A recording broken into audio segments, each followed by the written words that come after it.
Bonjour Keep Smiling, c'est Dermat Audrey. Je suis médecin dermatologue, j'exerce dans le sud de la France depuis une dizaine d'années et je réalise également des vidéos d'information médicale pour le public, les patients, pour que tout le monde puisse comprendre comment la peau fonctionne et comment en prendre soin. Tout est disponible sur YouTube Dermat Audrey et on peut me retrouver également sur Facebook et Instagram avec des actus quotidiennes en story.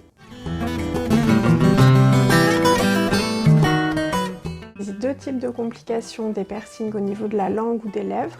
Les complications immédiates, les hémorragies, les plaies nerveuses qui peuvent entraîner des anesthésies, les allergies, les infections locales ou généralisées. Et puis 20% des piercings se compliquent d'infections locales malheureusement. Les complications tardives peuvent être définitives, même après avoir enlevé le piercing. Ils entraînent une usure anormale des dents et des gencives en regard, avec un déplacement des dents, voire des fractures. Il peut y avoir des granulomes, c'est-à-dire des réactions inflammatoires persistantes, des cicatrices fibreuses gênantes et des complications liées à l'écoulement de la salive. J'avais une patiente avec un piercing au niveau de la lèvre inférieure qui ne pouvait plus jamais l'enlever parce que sinon la salive coulait par le trou.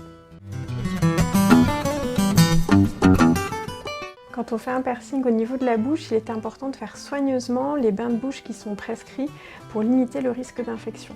Ensuite, pour éviter les complications dentaires, il faudrait ne jamais jouer avec le piercing contre ses dents et surtout ne jamais fumer parce que ça augmente beaucoup le risque d'infection et les risques dentaires.